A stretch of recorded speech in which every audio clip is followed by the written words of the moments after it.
ഇന്ന് നമ്മൾ പറയാൻ പോകുന്നത് ഹെർക്കുലീസിനെ കുറിച്ചാണ്.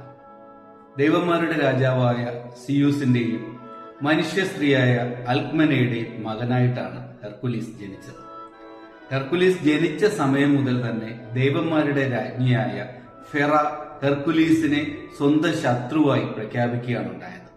കാരണം സ്വന്തം ഭർത്താവായ സിയൂസിന്റെ അവിശ്വസ്തതയുടെ പ്രതീകമായിട്ടാണ് ഫെറ ഹെർക്കുലീസിനെ കണ്ടത്.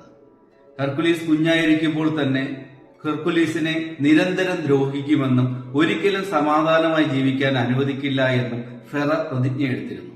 ഒരിക്കൽ തൊട്ടിലിൽ കിടക്കുകയായിരുന്ന ഹെർക്കുലീസിനെ കൊല്ലുന്നതിനു വേണ്ടി 2 ക്രൂര സർപ്പങ്ങളെ ഫെറ ഹെർക്കുലീസിന് അടുത്തേക്ക് ഇറക്കിവിട്ടു. എന്നാൽ കുഞ്ഞായിരുന്ന ഹെർക്കുലീസ് ചെറിയ കൈകൾ കൊണ്ട് ഈ 2 ഭീകര സർപ്പങ്ങളെയും ഞെരിച്ചു കൊല്ലുകയാണ് ഉണ്ടായത്.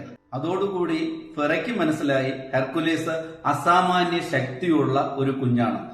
അസാധ്യമായിട്ടുള്ള മെയ്വഴക്കവും അസാമാന്യമായിട്ടുള്ള ധൈര്യവുമായി ഹെർക്കുലീസ് വളർന്ന് വലുതായി ഒരു യുവാവായി തീരുകയും ആ നാട്ടിലെ മനുഷ്യർക്കിടയിലെ ഏറ്റവും പ്രശസ്തനായ ധൈര്യമുള്ള പോരാളിയായി മാറുകയും ചെയ്തു. ഹെർക്കുലീസ് വളർന്ന് വരുന്നതിനനുസരിച്ച് തന്നെ ഫെറയ്ക്ക് ഹെർക്കുലീസിനോടുള്ള പകയും കൂടിക്കൊണ്ടേയിരുന്നു. ഒടുവിൽ ഒരു ദിവസം ഹെർക്കുലീസിന്റെ ഓർമ്മശക്തിയെ നശിപ്പിച്ച് ഹെർക്കുലീസിനെ ഒരു ഭ്രാന്തനാക്കി തീർക്കുന്നതിൽ ഫെറ വിജയിക്കുകയും ആ ഭ്രാന്തമായിട്ടുള്ള അവസ്ഥയിൽ സ്വയം അറിയാതെ ഹെർക്കുലീസ് സ്വന്തം കുടുംബത്തെ മുഴുവനായി കൊന്നൊടുക്കുകയും ചെയ്തു. ഭ്രാന്ത് മാറി സാധാരണ അവസ്ഥയിലേക്ക് തിരിച്ചെത്തുമ്പോഴാണ് ഹെർക്കുലീസ് താൻ ചെയ്തു പോയ കൊടും പാതകത്തെക്കുറിച്ച് അറിയുന്നത്. ചെയ്തു പോയ തെറ്റിന് പ്രായശ്ചിത്തമായി അദ്ദേഹം യൂറിസ്റ്റിയസ് എന്ന രാജാവിന്റെ സേവകനായി കഴിയുകയും മനുഷ്യന് അസാധ്യമായിട്ടുള്ള 12 കാര്യങ്ങൾ ചെയ്തു തീർക്കാമെന്ന് വാക്കു കൊടുക്കുകയും ചെയ്തു.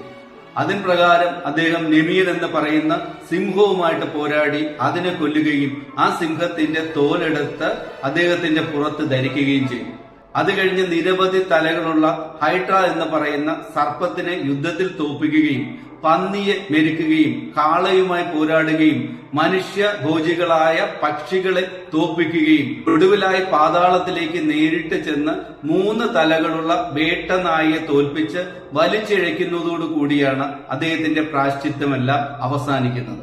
എല്ലാ പ്രായശ്ചിത്തങ്ങൾക്കും ഒടുവിൽ മർത്യജീവിതം അവസാനിപ്പിച്ച് മരണമടഞ്ഞ ഹെർക്കുലീസിന്റെ ശരീരം ചിതയിൽ ദഹിപ്പിക്കുന്ന സമയത്ത് അദ്ദേഹത്തിനെ ദേവതകൾ അമർത്യനായിട്ട് സ്വർഗത്തിലേക്ക് സ്വീകരിച്ചു എന്നാണ് പറയുന്നത്.